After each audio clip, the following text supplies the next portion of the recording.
Quero dizer que é uma honra poder estar aqui com vocês, uma alegria, nós amamos muito a vida de vocês, é um prazer poder caminhar junto com vocês nessa ordem, na nossa Convenção Batista Nacional, e quero me apresentar um pouquinho para vocês me conhecerem. Então, eu sou o pastor Raul, sou pastor lá da Igreja Batista Nacional da cidade de Cruz Alta, junto com a minha esposa Alana, a mulher mais bonita do Rio Grande do Sul, que está aí, glórias a Deus. Junto com essa moça linda eu tenho 3 filhos homens, que é o Átila, o Estevam e o Juan, e agora está vindo a nossa princesa, a Elisa. Sempre digo que Deus viu que eu não ia desistir de ter uma menina, e Ele disse assim: eu vou dar logo para esse guri, porque esse guri é teimoso, não vai parar de tentar, até não vir a menina, então vou dar logo para ele, quem sabe ele para, né? Mas graças a Deus estamos ali na cidade de Cruz Alta, temos vivido grandes coisas. Quando chegamos em Cruz Alta em 2018, a igreja estava lá, estabelecida, é uma igreja com mais de 40 anos que está lá.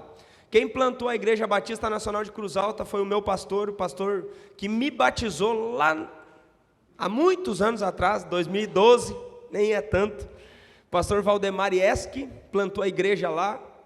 E quando nós chegamos lá, estava bem pequenininha de gente, de pessoas, tinha em torno de 30, 40 pessoas. Hoje a igreja cresceu muito, estamos lá com mais de 600 membros, plantamos uma igreja agora na Boa Vista do INCRA, e estamos agora plantando outra igreja lá em Pejuçara, e Deus tem feito grandes coisas, e eu sempre tenho dito que é a glória de Deus que se move, é a glória de Deus que se manifesta. Temos uma equipe excelente que estão aqui.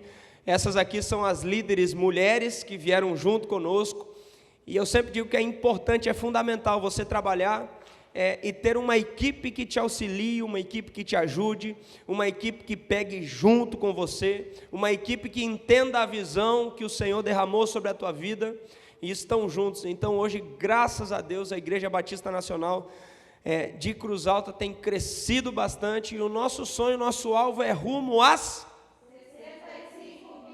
65 mil pessoas, esse é o nosso alvo, amém? Então você ore por isso, quando você lembrar do pastor Raul, da Igreja Batista Nacional, você ore por esse alvo aí. Mas quero compartilhar com você um texto da palavra de Deus, a respeito de algo que é fundamental para nós vivermos um propósito. Todos nós sabemos que Deus nos criou para um propósito, correto? Você sabe que você tem um chamado. Tem algo dentro de você que arde, tem algo dentro de você que queima.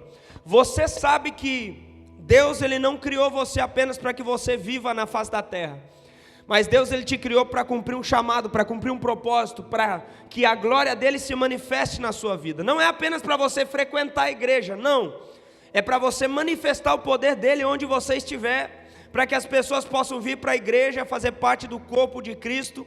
Então todos nós temos um propósito, só que tem algo que nós temos que tomar cuidado, para que o nosso propósito seja vivido. E hoje eu quero falar a respeito de mudar os sentimentos para viver o propósito do céu. Anote isso. Mudando os sentimentos para viver o propósito dos céus. E para ministrar essa palavra, eu quero convidar você a abrir a sua Bíblia lá no livro de Gênesis, no capítulo 4, onde nós vamos estudar a respeito da primeira família que Deus criou. Quais eram os sentimentos que essa família cultivava, quais eram os sentimentos que essa família alimentava. E nós vamos ver como os sentimentos, eles são importantes na vivência do nosso propósito. Gênesis capítulo 4, quem encontrou diz glória a Deus. Quem não encontrou diz misericórdia. Misericórdia, irmão. Não encontrou Gênesis? Aleluia, ô glória, amém, glória a Deus. Nós já ia interceder, né? Mas eu ia explicar, Gênesis fica aí um pouquinho antes de Apocalipse, é bem fácil de você achar aí. Gênesis capítulo 4, a partir do versículo 1 até o 16 vai dizer assim: conheceu Adão a Eva, a sua mulher, e ela concebeu e teve Caim. Então disse: adquiri um varão com o auxílio do Senhor. Tornou a dar à luz e teve Abel, seu irmão. Abel foi pastor de ovelhas e Caim foi lavrador da terra. Ao cabo de dias, trouxe Caim do fruto da terra uma oferta ao Senhor. Abel também trouxe dos primogênitos das suas ovelhas e da gordura delas. Atentou o Senhor para Abel e para a sua oferta, mas para Caim e para a sua oferta não atentou. Irou-se Caim fortemente e descaiu-lhe o semblante. Então lhe disse o Senhor: por que te irastes? E por que decaiu o teu semblante? Se procederes bem, não serás aceito. E se não procederes bem, o pecado jaz à porta, querendo conquistar-te, mas sobre ele deve dominar. Disse Caim a seu irmão Abel: vamos ao campo. Estando eles no campo, Caim se levantou contra o seu irmão Abel e o matou. Disse o Senhor a Caim: onde está Abel, o teu irmão? E ele respondeu: não sei. Acaso sou eu guarda do meu irmão? E disse Deus: que fizestes?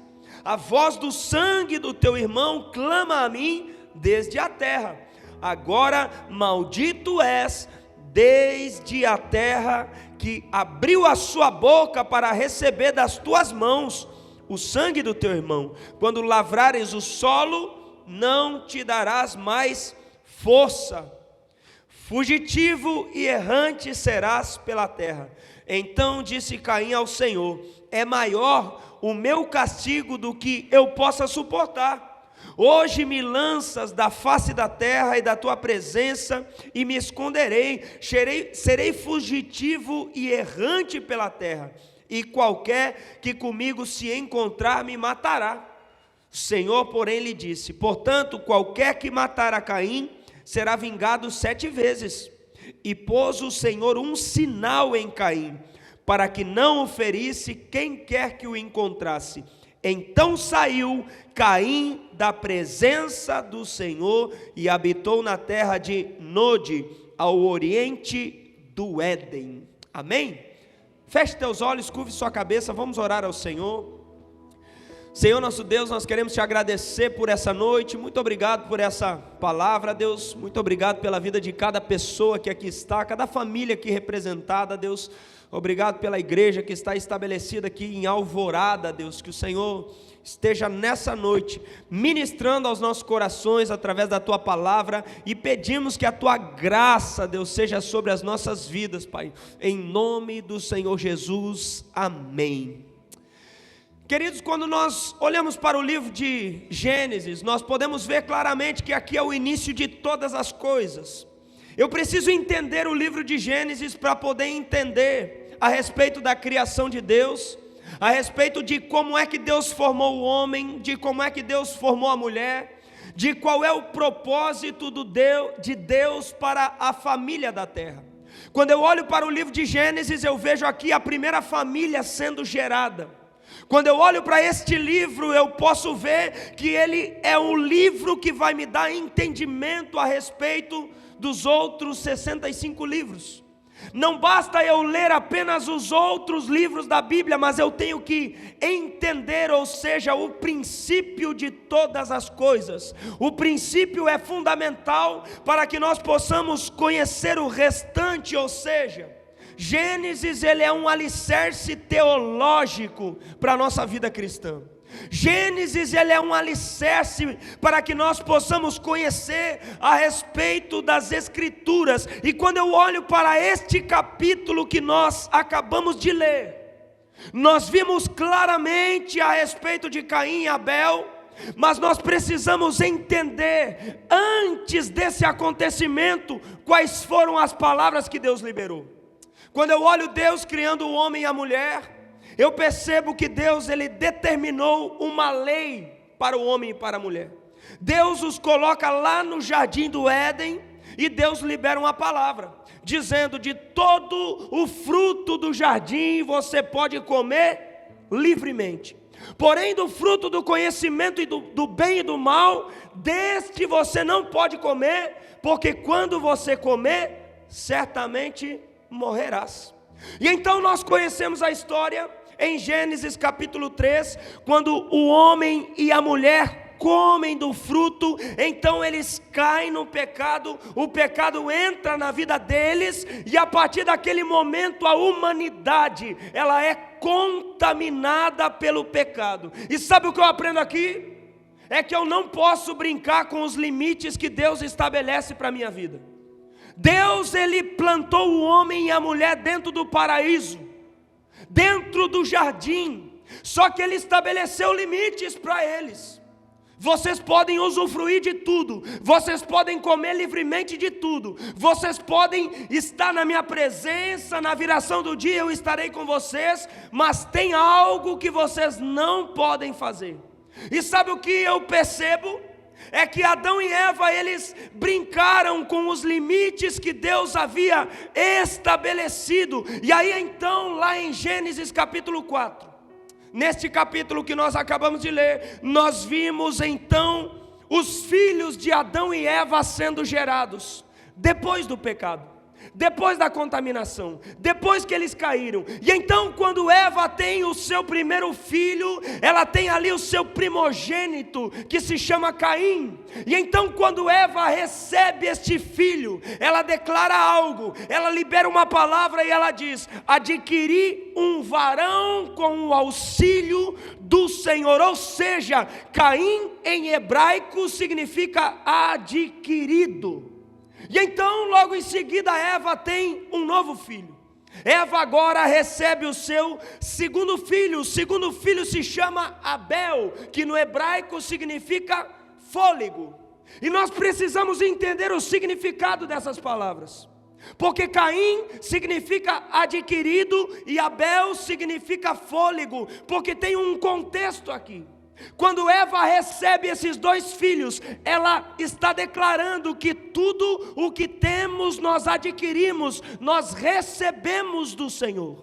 E quando ela tem o segundo filho, ela percebe que fôlego é a nossa vida, é um sopro, é rápida, ela já não é mais eterna, porque agora o homem se contaminou com o pecado. Porque Deus havia dito: do dia que você comer desse fruto, certamente morrerá. Então ela sabe que a vida é um sopro, ela sabe que passa muito rápido, ela sabe que os dias são abreviados na terra, ela sabe que tudo que temos nós adquirimos com o auxílio do Senhor, e que também a nossa vida, o nosso tempo, ele é um sopro. E é exatamente neste capítulo 4 que nós conseguimos olhar e destacar a respeito de sentimentos que nós temos que tomar cuidado. Quando eu olho para essa família, quando eu olho para Adão e Eva, eu vejo uma família diretamente influenciada por Deus, ministrada por Deus, ensinada por Deus. Adão e Eva não tinham mentores, tinham o próprio Deus na vida deles. Adão e Eva só tinham um referencial em sua vida, que era o próprio Deus. Adão e Eva só tinham relacionamento com Deus, e mesmo assim eles deram ouvidos à serpente e acabaram se contaminando. Só que aí eles têm os seus filhos, Caim e Abel, e no texto que nós lemos nos mostra a respeito do acontecimento quando Caim tira a própria vida do seu irmão. E sabe o que eu tenho que entender, querido? É que muitas vezes nós alimentamos sentimentos que nós não deveríamos alimentar nas nossas vidas. Muitas vezes nós alimentamos situações que nós deveríamos eliminar das nossas vidas. Quando eu olho para Caim e Abel, eu me pergunto: quem influenciou Caim a fazer o mal? Quando eu olho para Caim e Abel, eu me pergunto: qual foi a sociedade que influenciou Caim? Quem foram os homens maus que influenciaram Caim? Quem foram as pessoas perversas que influenciaram Caim? Porque Caim e Abel são os primeiros filhos, são os primeiros homens a nascer. Então nós precisamos entender que a semente que Adão e Eva plantaram geraram frutos de dor. Sabe o que eu quero dizer para você, querido? É que nós precisamos tomar cuidado com a semente que nós plantamos hoje. Você sabe qual foi a semente que Adão e Eva plantaram? Foi a semente da desobediência. Foi a semente de falta de comprometimento com aquilo que receberam do Senhor. Foi a semente de falta de comprometimento com a palavra que Deus deu. Deus disse: aproveite do que você quiser. Eu criei o jardim, eu coloquei vocês no jardim. Vocês não precisam plantar, vocês podem nascer colhendo. Adão e Eva não plantaram nada, eles nasceram colhendo, eles nasceram desfrutando. Mas mesmo assim, mesmo no tempo de desfrute, eles plantam uma semente de desobediência, que faz com que seus filhos nasçam com a perversidade dentro de si. E quando eu olho para esse cenário, quando eu olho Caim matando o seu próprio irmão, e quando eu enxergo esse cenário na vida dessa família, eu percebo algo, querido. Muitas vezes nós justificamos as situações da nossa vida. Muitas vezes nós queremos culpar as pessoas, queremos culpar o meio que nós vivemos, queremos culpar a sociedade, queremos dizer que vivemos numa sociedade que não é fácil, queremos dizer que viemos de uma família onde fomos maltratados, queremos dizer que os nossos pais não nos amaram, não nos deram carinho, e tudo que fazemos é por consequência da nossa criação, é por consequência da sociedade, é por consequência da televisão. E nós temos que entender um princípio fundamental aqui: as pessoas não são o reflexo do ambiente que elas vivem, mas é os ambientes que são o reflexo das pessoas que vivem ali. Isso você tem que ter clareza. O ambiente que nós vivemos tem que ser o nosso reflexo. Se você é homem e mulher de Deus, aquele ambiente tem que refletir a glória de Deus. Se você é homem e mulher que tem intimidade com Deus, o ambiente que você está tem que refletir a glória de Deus. Nós não podemos ser o reflexo da incredulidade do ambiente, mas o ambiente tem que ser o reflexo da nossa fé. Nós não podemos ser o reflexo da doença, da dor dos ambientes, mas os ambientes têm que se tornar o reflexo da cura que nós carregamos. Quando eu olho para Caim e Abel, nós podemos ver claramente isso. Nós podemos entender que Caim e Abel, eles não tinham amigos. Caim e Abel, eles não tinham avós. Caim e Abel, eles não tinham tios, não tinham primos, eles não tinham inimigos. Eles não foram influenciados pelo tráfico, eles não foram influenciados por pessoas, mas a maldade estava dentro dele. Caim permitiu que sentimentos malignos se tornassem ou criassem raízes dentro dele. E o sentimento maligno, ele é sutil. O sentimento mau, ele é sutil. O sentimento mau, ele vai tentando criar raiz dentro de nós. E muitas vezes nós não conseguimos criar ou viver o nosso propósito, porque existem sentimentos alojados dentro de nós. Quanta gente tem medo de se envolver com o propósito de Deus, porque foi machucado por pessoas no passado. Quanta gente tem medo de viver o seu chamado com Deus, porque foi ferido por pessoas no passado.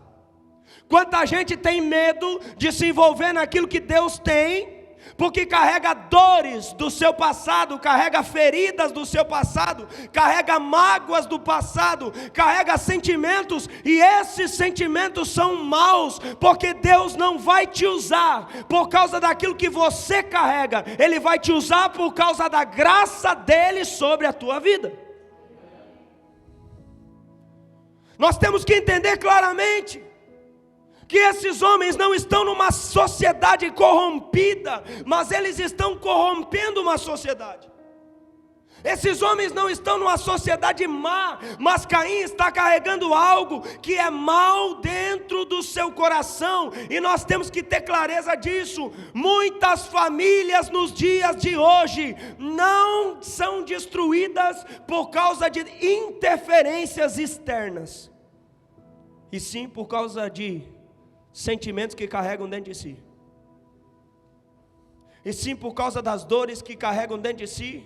você traz para dentro do seu casamento, você traz para dentro do seu relacionamento, você traz para dentro do seu ministério, você traz para dentro do seu chamado, você traz para dentro da tua casa, você traz para tudo. A tua vida, ela vai viver de acordo com os sentimentos que você alimenta. Por isso que tem pessoas que quando surge um problema, elas olham para as coisas boas, e tem pessoas que quando surge um problema, olham para o lado negativo.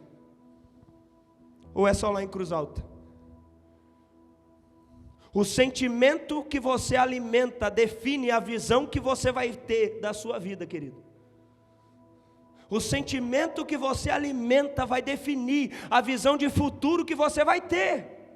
Se você é uma pessoa desanimada, a tua visão de futuro vai ser pequena. Se você é uma pessoa que está desanimada, você vai olhar para a tua família e você não vai conseguir enxergar ela curada, sarada ou todos convertidos, não. Agora, se você é animado, eu quero ver quem vai te parar. Se você está animado, eu quero ver quem vai te segurar. Se você está animado, eu quero ver quem vai ser capaz de te paralisar. Ah, Deus! Eita glória! Se anime!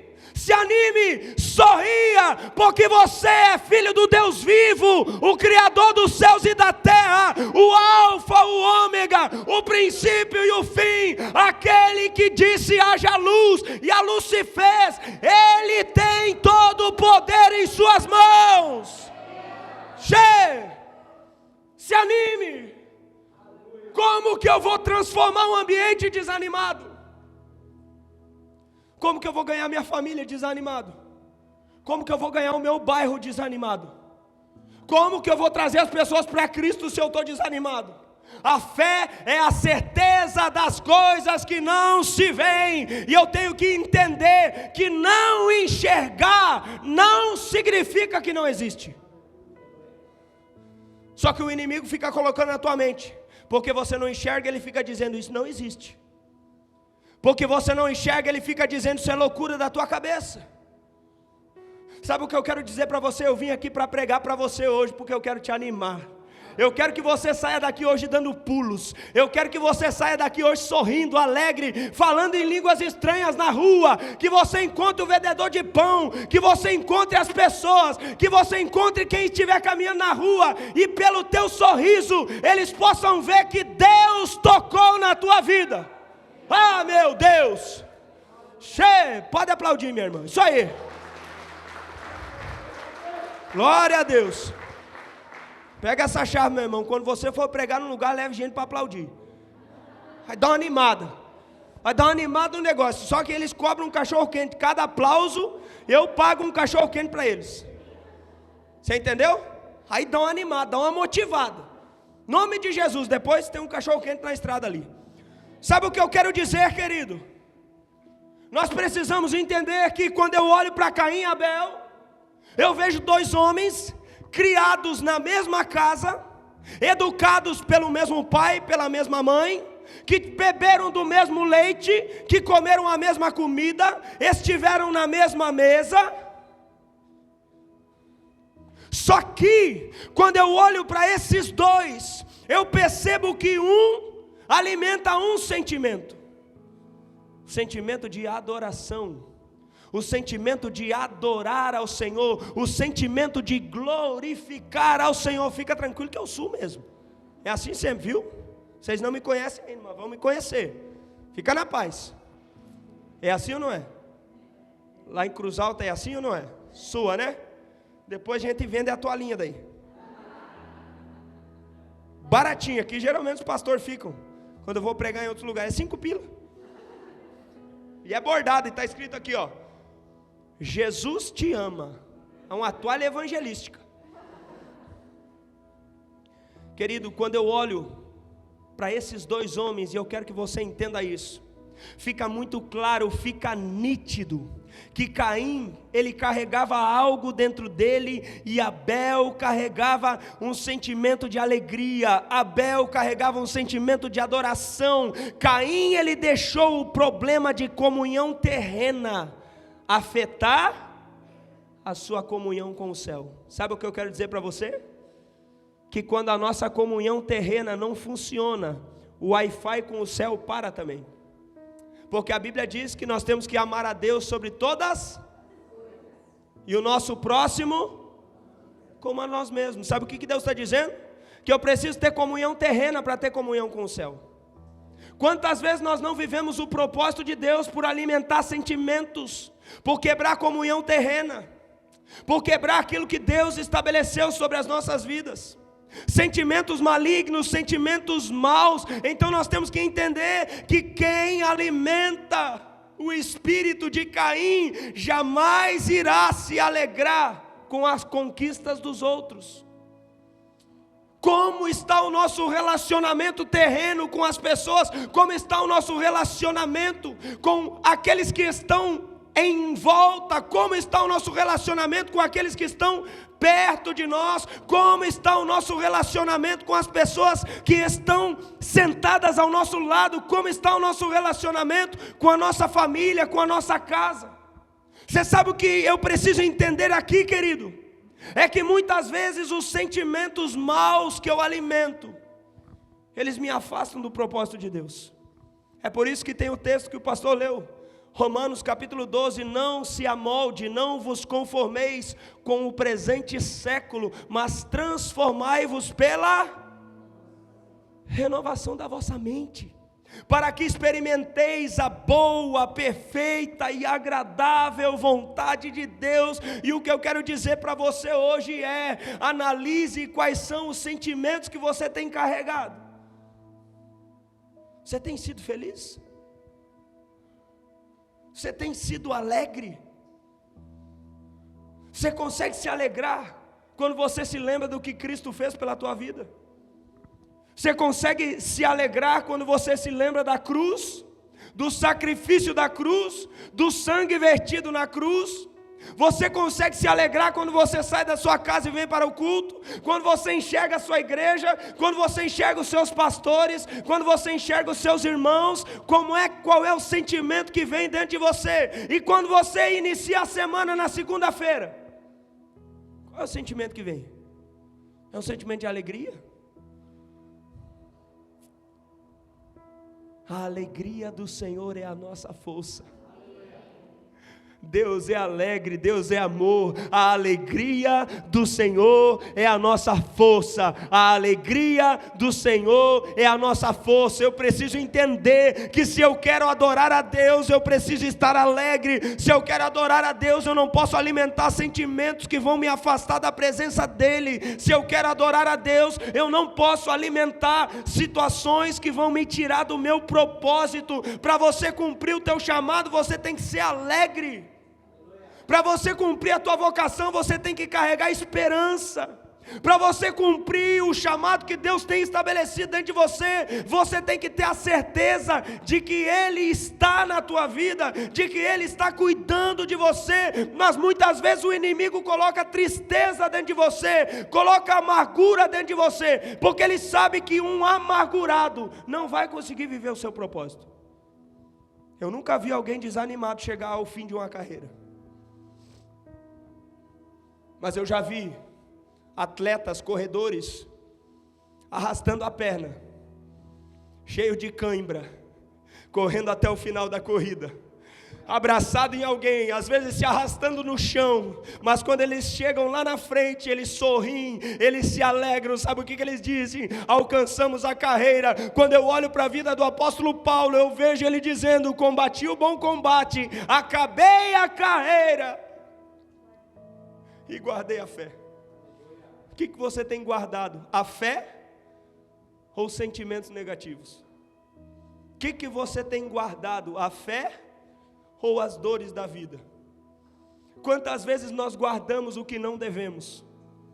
Quantas vezes nós alimentamos o que não devemos? Eu quero dizer algo para você: se você foi ferido no passado, não significa que isso vai permanecer na tua vida. Se uma pessoa te traiu, não significa que todos vão te trair. Se uma pessoa te abandonou, não significa que todos vão te abandonar. Se uma pessoa falou mal de você, não significa que todos vão falar mal de você. Quando eu olho para a vida de Jesus, eu vejo um Judas, mas eu vejo 11 discípulos. Eu vejo um Pedro negando a Ele, mas eu também vejo um Pedro retornando ao propósito, cumprindo o seu chamado, ganhando 3.000 pessoas no primeiro sermão e morrendo de cabeça para baixo, porque teve sua vida transformada pelo amor de Deus.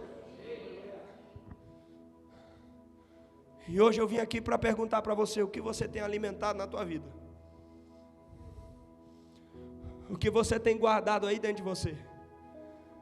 Você tem combatido o bom combate? Você tem alimentado sentimentos bons? Ou você tem dito que o lugar que você está é um lugar ruim, o lugar que você está é um lugar triste, o lugar que você está é um lugar desanimado? Quem sabe Deus te colocou nesse lugar desanimado para que você anime ele. Quem sabe Deus te colocou nesse ambiente triste para você trazer alegria aí. Quem sabe Deus te colocou nesse vale de ossos secos para que você diga: ei, vale, deem ouvido ao que diz a palavra do Senhor. Quem sabe Deus te plantou num lugar de morte para que você apresente a vida nesse ambiente. Oh, Deus! Precisamos entender que eu preciso mudar o ambiente que eu piso. Por isso que eu grito, por isso que eu falo.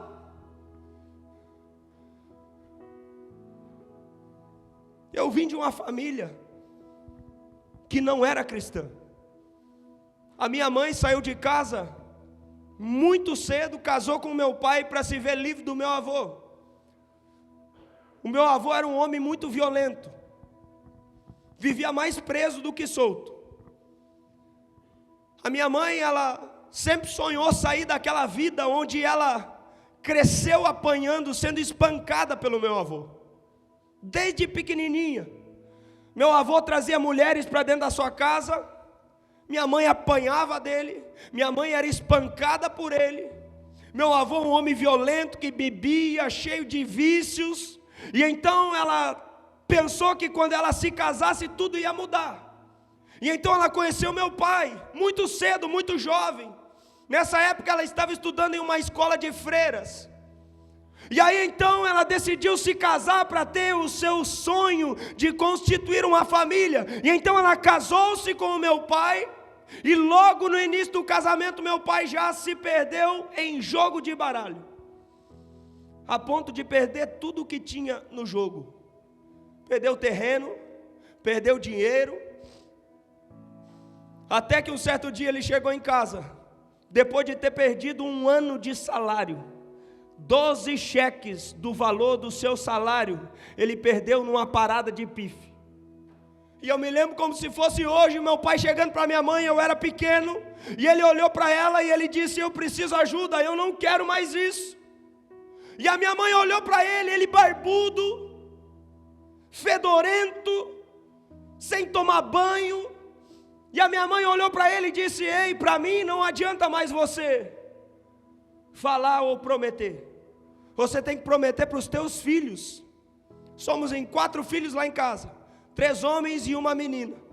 E eu me lembro que o meu pai nos chamou e o meu pai disse que ele iria mudar, que ele iria parar de jogar.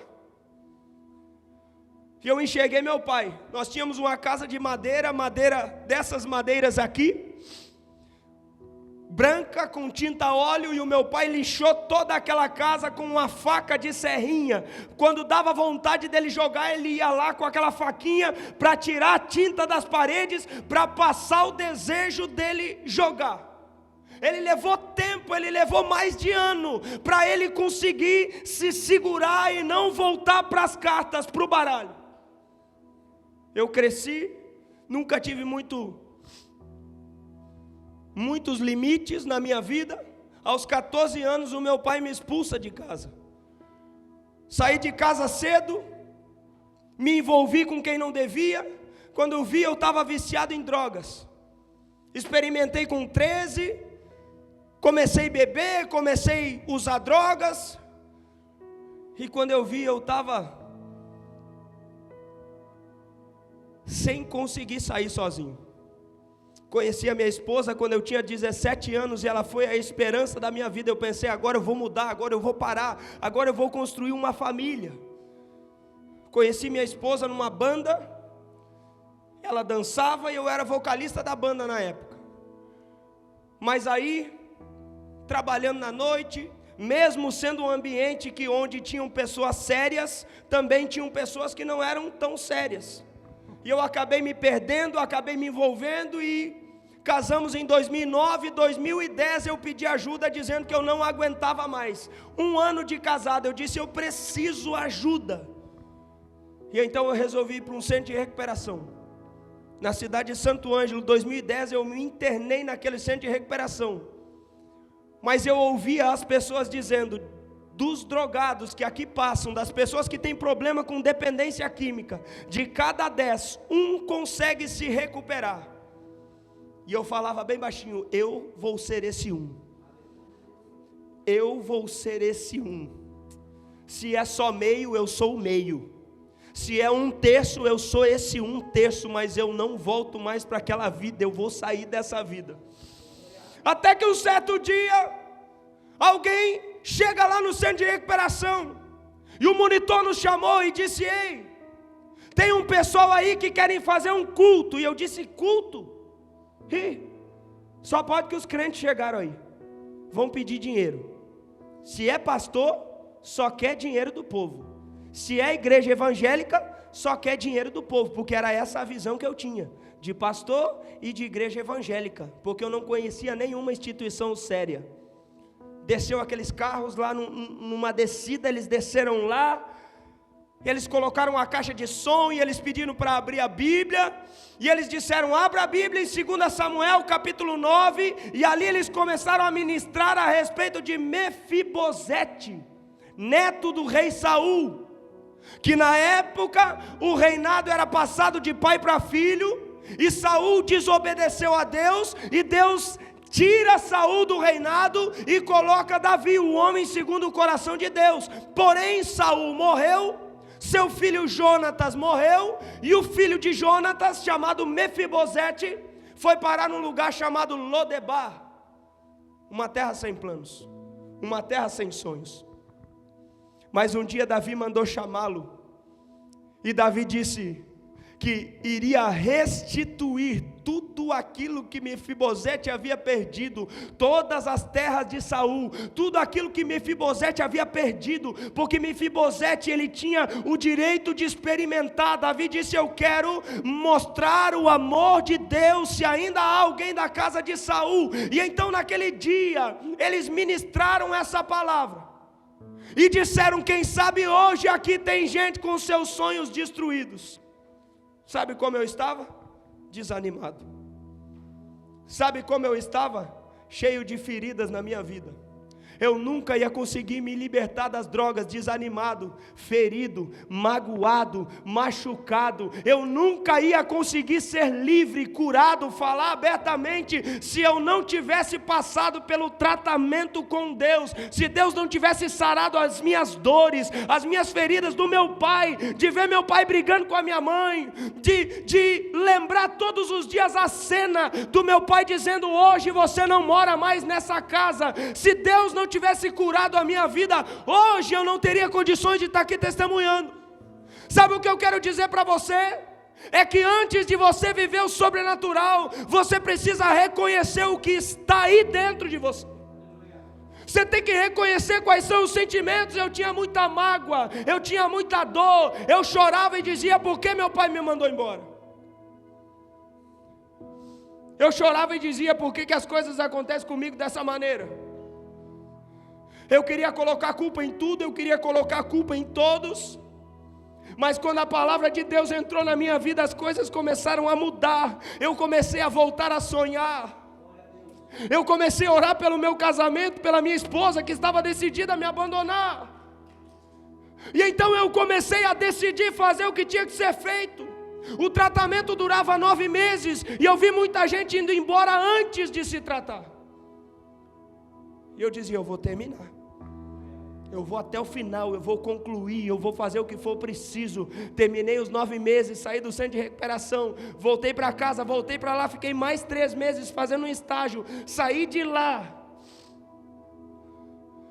E eu pensei, eu preciso mergulhar na Bíblia. Fui para a Igreja Batista Nacional de Entre Juiz, congregamos de 2012, que fomos batizados, até 2014. Eu internei em 2010, saí em 2011. Ficamos até 2014 em Entre Juiz, e em 2014 fomos para a IBN de Santo Ângelo com o pastor Darling, que é o nosso pastor. E lá as coisas começaram a mudar. Lá eu comecei a entender o propósito de tudo que eu passei. O que eu quero dizer para você é: tudo que você passou tem o propósito de te mostrar que Deus foi contigo em todas as situações. Quando você olha para trás, não é para você sentir dor, mas é para você ver a mão de Deus na tua vida. Quando você olha para trás, não é para você paralisar, mas é para você visualizar que Deus cuida de cada detalhe da sua história. E hoje eu posso dizer com todas as letras que o meu melhor amigo é o meu pai, que me manda mensagem de manhã: meu filho, como é que você está? Me manda mensagem cedo: filho, aqui é a hora do mate. Muitas vezes eu briguei com a minha mãe, muitas vezes eu saí batendo porta, muitas vezes discuti com o meu pai, muitas vezes ele queria o meu bem, eu brigava com ele. Hoje minha mãe está lá com Alzheimer. Muitas vezes ela não lembra nem da data do meu aniversário, que é no mesmo dia dela. Se eu pudesse ter feito diferente, eu faria, mas o que eu posso fazer é daqui para frente ser diferente. Desde 2010, meu pai, minha mãe e minha esposa nunca mais me viram colocar um gole de álcool na boca. Nunca mais me viram usando drogas. Nunca mais eu deixei a minha esposa chorando de madrugada para sair para as casas de prostituição, para usar droga e deixar ela sozinha. Nunca mais ela me viu eu fazendo isso. Sabe por quê? Porque eu decidi carregar a alegria da graça de Deus dentro da minha vida. Eu decidi olhar para o meu passado e não carregar as dores, mas carregar os testemunhos, carregar que Deus cuidou de mim, que Deus me guardou e me deu experiências para poder viver aquilo que Ele tem para a minha vida nos dias de hoje. Então eu sei que todo o meu passado serviu para me direcionar para o meu propósito, mas eu não posso carregar a culpa do meu passado. Eu posso carregar o testemunho e dizer: Deus transforma a minha e a tua vida. Qual é o sentimento que você tem guardado dentro de você? Hoje eu vou lá na minha mãe, abraço ela, beijo ela, faço videochamada com ela. Abraço meu pai, cabelinho branco. Meu pai, quando eu era pequeno, acampava, subia em árvore, puxava as lonas. Hoje eu olho para o meu pai lá, cabelinho branco, sentado na poltrona do papai, na sala da casa. Eu não sei mais quantos anos eu ainda os terei na minha vida, mas o que eu sei é que todos os dias que eu ainda os tiver, eu vou amá-los. Todas as vezes que eu enxergar, eu vou dizer que eu amo eles, que eles são importantes na minha vida, e que os sentimentos que eu carrego são sentimentos bons, não são sentimentos de dores, não são sentimentos de tristeza. Então eu aprendi a mudar o ambiente que eu piso, eu aprendi não deixar o ambiente me contaminar, mas transformar o lugar que nós estamos. Eu aprendi a trazer alegria para o lugar que está triste, trazer motivação para o lugar que está desmotivado, trazer a cura para o lugar que está doente. Nós precisamos discernir o ambiente e transformá-lo através da glória de Deus que há na minha e na tua vida.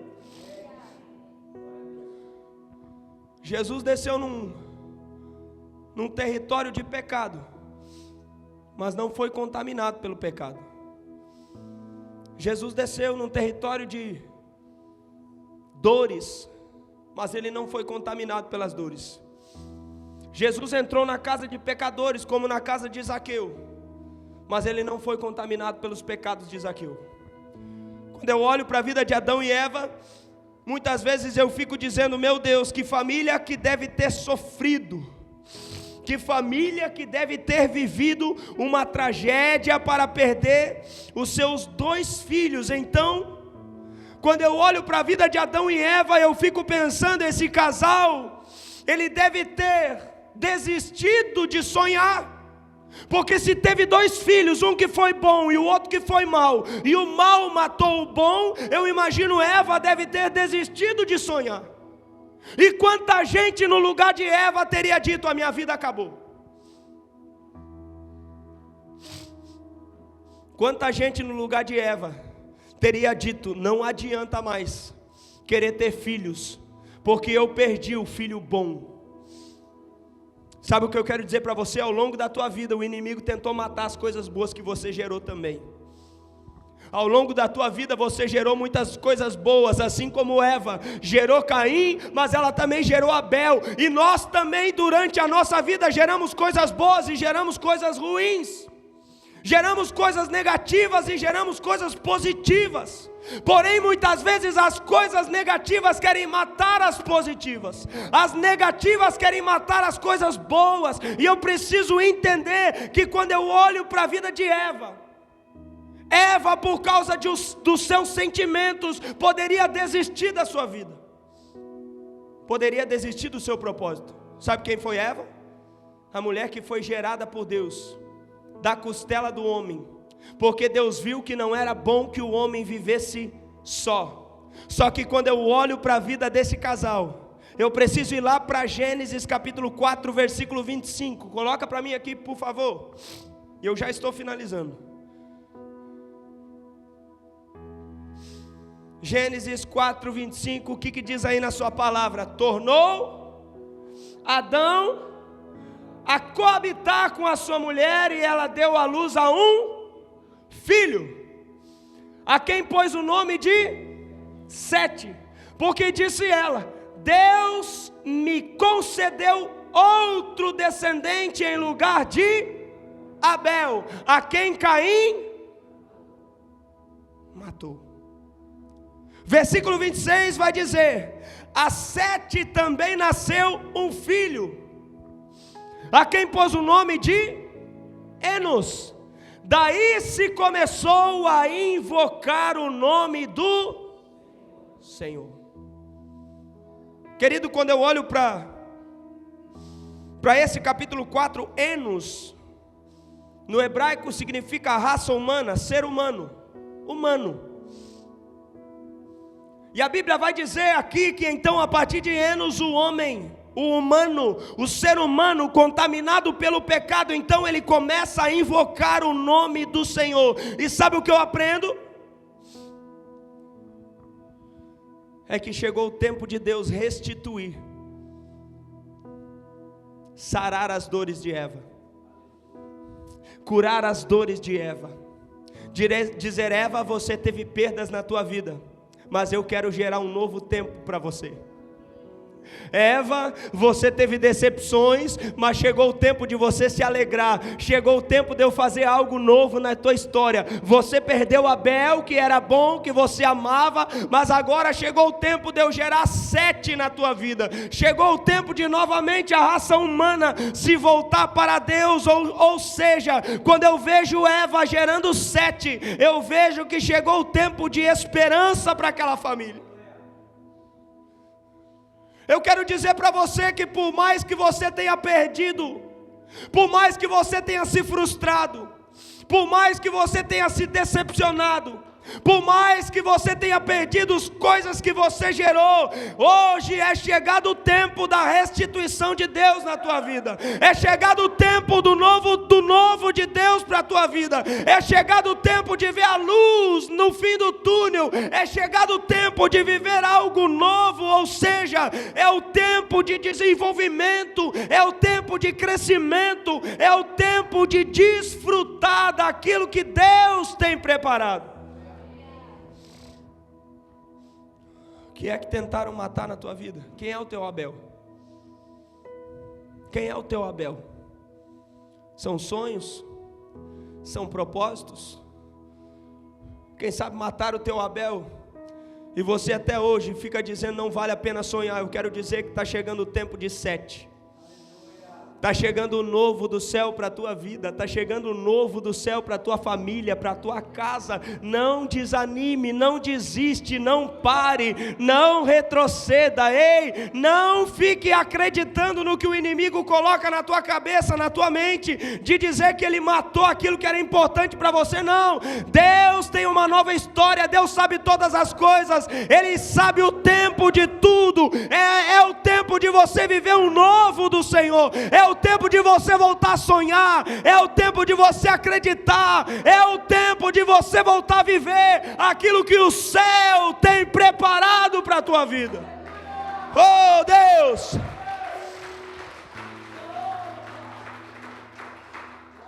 Mataram o teu Abel, fica tranquilo, Deus tem um 7 preparado para você. Mataram aquilo de bom que você fez, fica tranquilo, Deus tem um tempo melhor para você. Tentaram matar aquilo que você amava, fica tranquilo, tem algo que Deus ama e que Ele está entregando na tua mão. Eu quero orar por você nessa noite, porque eu tenho certeza que o novo tempo do céu está chegando, está sendo estabelecido na tua casa. Assim como Eva perdeu o seu Abel, mas recebeu aquilo que o céu tinha preparado para ela. Não tenha medo de receber o que Deus tem para a tua vida, não tenha medo de viver o que Deus está te entregando, não tenha medo de viver o que Deus está colocando na tua mão, não tenha medo de receber o 7, as dores do passado não podem paralisar o teu futuro, não deixa as tuas perdas te paralisar, não deixa as tuas dores te paralisar, não deixe o teu passado paralisar aquilo que Deus tem preparado, porque assim como Eva, ela perdeu Abel, mas agora chegou o tempo de viver um novo tempo, e a Bíblia diz que Adão conheceu a Eva e essa teve um novo filho. Se coloque de pé, que eu quero orar por você nessa noite.